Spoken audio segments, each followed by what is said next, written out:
Hey friends, this is Bill McDonald, the Writing Doctor here, and since TEA has decided not to release the tests this year for any of the grade levels or subjects, supposedly, I'm going to go ahead and model the questions. I went ahead and copied and pasted the entire 4th grade writing test from this year using one of the portals. So I'm going to do the questions in order from the ones that were the most difficult statewide to the easiest.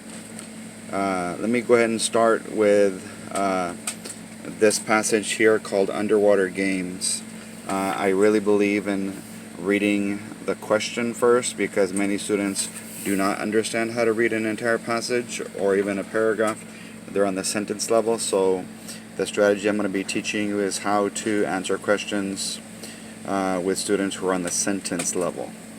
So when they see the word corrections, they will know that they're doing editing, but according to TEA, they were supposed to put that on top of the passage. Hopefully they did what they said they were going to do, and they put editing on top of 2 passages and revising on top of 2 other ones. So we're going to start with the most difficult question on the test, and it was number 20. So I want you to notice the wording in the question. It says, what is the correct way to write sentence 10? Okay, so I teach students using an acronym called RULES. We've just read the question, and all year long they're either going to be reading the passage softly or loudly along with the questions. As you can see, they have the word question first. That means that they're going to see it, they're going to say it, they're going to hear and listen to it, they're going to be thinking in their brain. If they need to look up something in a book called a dictionary or a thesaurus, then they might be able to write right. They'll underline and understand the question. I've already done that. I've underlined it. I understand the question. And then I need to label, because you see L for label, the important information, and I use brackets.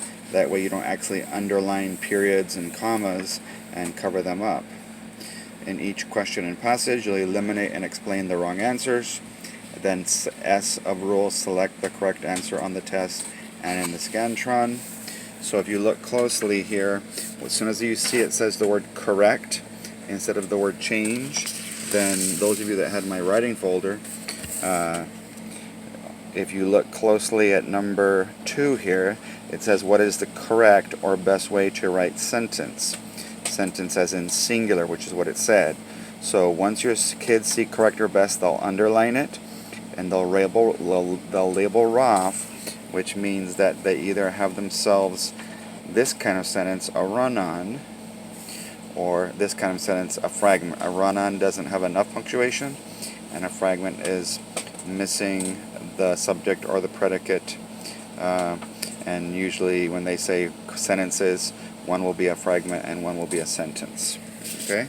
So this one happens to be a run-on or a fragment. So I would teach the students to go read, underline, and label sentence 10 in the passage, which I've already done for you.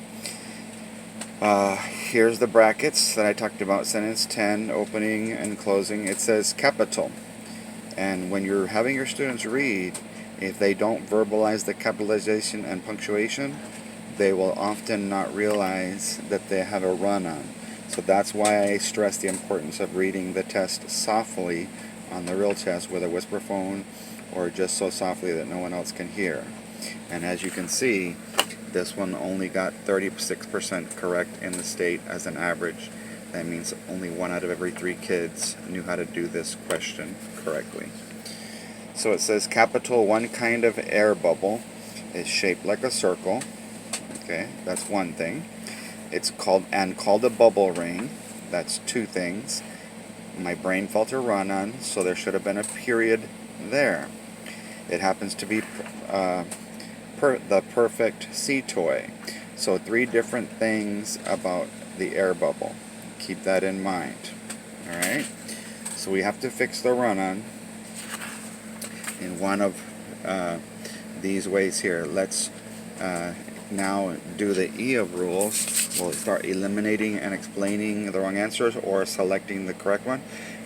F says capital, one kind of an air bubble is shaped like a circle and called a bubble ring, period. Capital, happening to be the perfect sea toy, period. Since that second part's a fragment and the first part's a sentence, we're going to eliminate F. G, capital. One kind of air bubble is shaped like a circle, comma, and called a bubble ring. Since it's only talking about two things in the sentence, not three or more, you would not need a comma unless you are doing a coordinating conjunction joining two independent clauses. Then they use period. Capital then, it happens to be the perfect cetoy. So another reason why it's wrong is that's not a cause and effect relationship, that because of this, then this happens. So your kids, for two reasons, can eliminate letter G.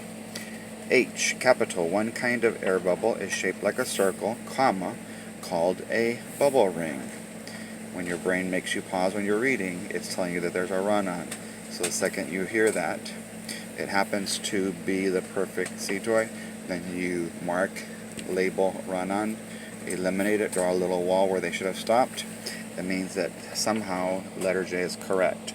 Capital. One kind of air bubble is shaped like a circle, period. That's one of the three things to do with the air bubble. So instead of putting the period over there where the word it is, they decided to switch it on your students, which I've never seen them do before. Kind of a tricky way to do the question, but the kids had to just know, since there's three things about the air bubble, they decided to put the first one, then put a period. It is called a bubble ring, comma, and it happens to be the perfect cetoy, period. So if you taught coordinating conjunctions this year, your students will be able to recognize that that is a correct sentence, and so is the first one. Three things about the air bubble, and this was the best one without repeating, without having run-ons, without having fragments. If you would like, feel free to email me at writing_doctor. I'm going to zoom in here so you can see it. writing_doctor@yahoo.com, and I can send you a PDF of this test. I've also left a link to my website and my Teachers Pay Teachers page on this video post. I'll go ahead and do 1 or 2 questions each day for you in order of the most difficult to the easiest. Thank you guys, and God bless.